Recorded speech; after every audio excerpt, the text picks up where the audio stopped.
Bom, o vídeo de hoje, novamente, é sobre o XPML11. Saiu o relatório na última semana do fundo, novamente, a gente sabe mais ou menos o que está acontecendo. Se você é novo no canal e não sabe o que está acontecendo, nesse vídeo aqui você vai entender tudo o que está acontecendo com o fundo. E bom, nesse vídeo nós vamos passar essencialmente por 3 passos, certo? Nós vamos ler o relatório gerencial e o comunicado do fato relevante que saiu. Nós vamos falar sobre os ativos que vão ser vendidos, que ainda não foram, né? Que não foi concretizada a venda. Nós vamos entender o que falta e quais são os ativos, por que o fundo quis fazer isso. E também nós vamos falar de cap rate, né? Você vai entender o que é cap rate, qual que é o cap rate que a XP estima nessa venda. Então já se inscreve no canal, deixa o like, porque eu tenho certeza que eu vou te ensinar muita coisa legal aqui. Bom, para começar, vamos dar uma visão geral no XPML11, né? Hoje ele está cotado a 104,75 com um PVP de 0,91. Se eu não me engano, na última vez que a gente fez o vídeo aqui do canal, ele estava com um PVP de 0,85. Eu até coloquei ele como uma possível oportunidade, né? Não uma recomendação de compra, como eu sempre falo. Não adivinhei o futuro, nem tenho como adivinhar o futuro, né? Não tenho bola de cristal, mas na minha concepção, na minha análise, assim, ele estava com uma oportunidade por conta do alto desconto dele, né? Então a gente leu o relatório, entendeu a situação do fundo e eu acreditei na gestão que ela conseguiria, por meio de alguma ferramenta que ela já tinha disponibilizado no relatório, resolver esse problema. No relatório do XPML11, já vamos começar aqui, que era aquela situação que a gente tinha, né? Então, se você viu o vídeo bem, se não viu, eu recomendo que volte e veja o primeiro vídeo do canal, fala sobre o XPML11, qual que era a situação dele no final do mês passado, mas a gente vai recapitular aqui tudo certinho. Então aqui são os cronogramas de desembolso do fundo, né? Perceba aqui, em azul aqui ele tem um caixa, né, de 324 milhões, ele tem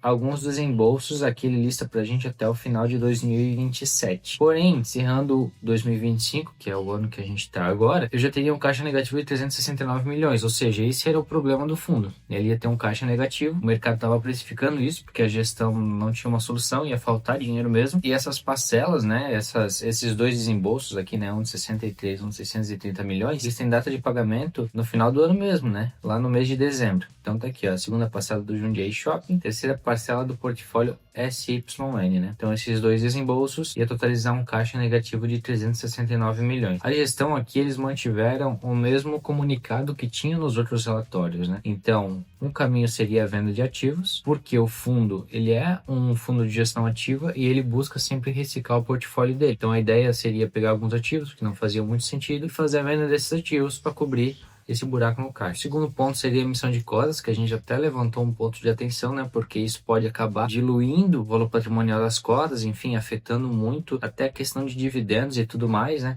Então ia ser um pouco complicado para o fundo no momento que ele estava. E o terceiro ponto seria a alavancagem, né? O fundo, ele estava com LTV bem baixo, ainda está com LTV bem baixo, porém a taxa de juros está muito alta, então não sei se seria o caminho ideal. E, enfim, no meio desse tempo, né, desde que a gente gravou esse primeiro vídeo até hoje, saiu esse comunicado do XPML11, né? Então aqui, olha só, eles comunicaram aos cotistas que eles assinaram o memorando de entendimentos com a Risa. Então basicamente o que acontece, né? A XP é uma controladora ali, né? Uma gestora, e a Risa é outra. A Risa, ela vai fazer um novo fundo imobiliário e a XP vai vender algumas participações que ela tem do XPML11, do fundo XPML11, para a Risa reestruturar esse novo fundo. Ou seja, eles já vão começar com um portfólio bem legal, na verdade, né? Por conta disso, eles assinaram esse memorando de entendimentos. Então, sentaram, conversaram e decidiram que tem interesse na compra desses ativos. Ainda não tem nada definido, nada assinado, e isso que a gente vai entender agora, que era o segundo ponto que eu comentei no início do vídeo. Então, esses daqui são os ativos. Então, esses daqui são os ativos que o XPML11 vai vender para a Risa. Vai vender não, né? Porque eu não sei se vai vender. Então, esses daqui são os ativos negociados, né? Que estão sendo negociados entre o XPML11 e a Risa. E um ponto interessante aqui é que nem todos eles representam 100% da participação do XPML11 dentro daquele ativo. Como assim? O XPML11 está vendendo somente parte da participação, então ele está reduzindo a porcentagem desse ativo dentro do portfólio do XPML11, mas ele vai continuar tendo aquele shopping. Outros ele está se desfazendo totalmente, que realmente não faz mais sentido para a gestão, como o próprio gestor falou no comunicado. Então ele quer deixar os ativos que fazem mais sentido para o shopping. O valor total, né, da transação vai ser de 1,6 bi, então 1 bilhão e 600 milhões, e o pagamento 68% à vista e 32% em até 5 anos. Então aqui a gente já vê um ponto bem legal, né? Ele vai gerar para o XP Mouse, né, que é o XPML11, aproximadamente 1 bi. Então aqui a gente já vê um ponto bem legal, né? Até a gestão já deixa aqui pra gente, né, que essa transação, né, essa venda desses imóveis representa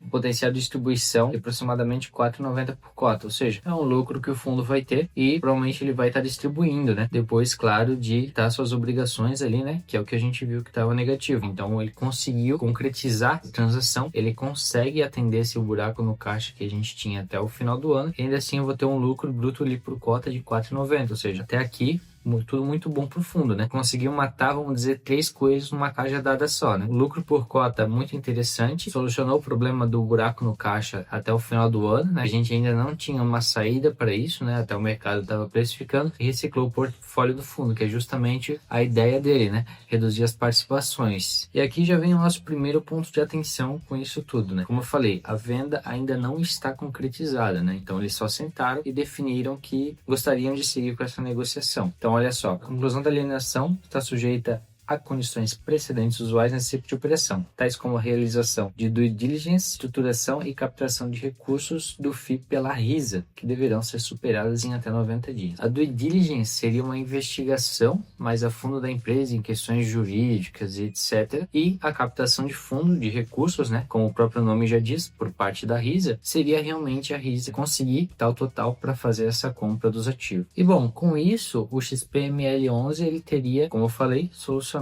alguns problemas de uma só vez. Porém, aí a gente tem um outro ponto de atenção, que é o terceiro ponto que eu falei lá no início do vídeo, né? Então, olha só, vamos entender isso aqui nessa parte que o gestor escreve aqui pra gente. Olha só, o NOI por metro quadrado dele, ou seja, o quanto que o metro quadrado dele gera de receita, ia aumentar. Ele deixa aqui pra gente que é aproximadamente 20% de aumento com essa reciclagem no portfólio, uma média mensal de R$130 por metro quadrado que ele tem hoje ia para 155 metros quadrados, ou seja, ele está crescendo o nível dos imóveis que ele tem, né? Chegou num ponto que ele avalia, poxa, isso aqui já não faz mais sentido para mim, esse imóvel aqui, e aí ele faz a reciclagem, compra um imóvel que rende mais por metro quadrado para ele, faz mais sentido hoje para a visão dele, e isso é completamente normal, né? Você começa um fundo com alguns tipos de imóveis e com o tempo vai se adequando, né? Vai se alinhando a uma estratégia. Porém, aqui que vem o ponto de atenção. Ele deixa aqui pra gente, né? O fundo vai ter a capacidade de manter a atual distribuição de 92 centavos por cota por um período mais longo. E bom, foi esse ponto aqui que me chamou a atenção. Porque se o fundo está vendendo ativos, quer dizer que ele não vai ter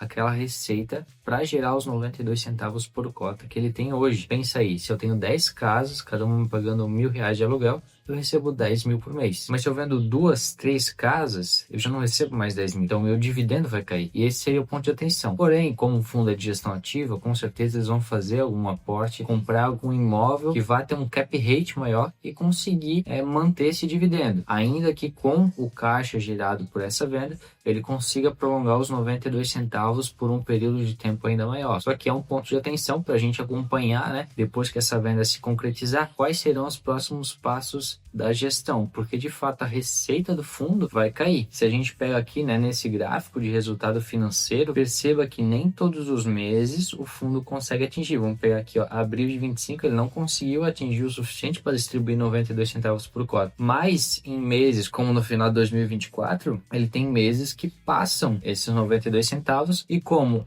pela lei, o fundo imobiliário é obrigado a distribuir 95% dos lucros dentro do semestre, ele consegue manter essa linearidade dentro da distribuição. Ainda assim, esse é o ponto de atenção que a gente tem que ter. E outro ponto interessante, que eu até comentei aqui, né? Falei de cap rate no meio dessa fala, e também a XP soltou, que ela estima que a capitalização com essa venda do XPML11 fica próxima de 7,1%, né? Ou seja, ela é uma venda que está sendo muito boa para o XPML11, né? Está sendo cara para a RISA, na verdade. Cap rate, para você entender de uma maneira um pouco errada, o que eu vou colocar aqui, mas ele é como se fosse o dividend yield de uma ação, que é o quanto que eu vou receber sobre o quanto que eu paguei. Porém, a gente tem um detalhezinho aqui no meio disso tudo, que é descontar os custos. Então, se a gente pegar um imóvel que ele está me rendendo hipoteticamente 150 mil anual de rendimento, e eu tenho um custo anual de 50 mil, ou seja, ele está rendendo 100 mil limpo, e esse imóvel me custou 1 milhão. Então, eu vou dividir 100 mil, que é o meu rendimento limpo, pelo 1 milhão. Com isso, eu tenho que esse imóvel me rende 10% ao ano. Então, meu cap rate é de 10%, né? O imóvel AAA, ele vai ter um rendimento muito superior, né? Que ele é mais qualificado, ele tem uma qualidade, ele tem um valor agregado maior. Então isso tudo entra também nessa questão, né? Quando o XPML11 fala que o NOI por metro quadrado dele vai aumentar, é justamente isso, né? O cap rate dele vai ser maior. Então os próximos imóveis que o gestor comprar devem ser também imóveis mais qualificados, para a gente ter esse cap rate. Então ele vai conseguir ter uma rentabilidade provavelmente maior, né, com menos imóveis. E esses acabam sendo os pontos de atenção que a gente tem que ter, né? Justamente por isso, depois da venda, depois que se concretizar essa venda, o que vai acontecer? Quais serão os passos a serem tomados? Isso são os detalhes, os pontos que a gente tem que acompanhar para realmente ver se as decisões não vão fugir dessa estratégia que está sendo adotada pelo XPML11. Para o vídeo de hoje é isso, espero que eu consiga ter te ensinado algo novo. Não estou aqui para vender susto, como a maioria dos canais de YouTube, né? Eu vi muita gente falando que a Risa estruturou o fundo só para tirar esse problema do XPML11, né? Uma teoria meio conspiracional. E até é importante que tenha essas pessoas no YouTube. Porém, nós temos que buscar sempre ter esse olhar cético, né? Que as coisas acabam se conversando e ler os relatórios e entender de fato o que está acontecendo. Então já se inscreve no canal, deixa o like e até a próxima.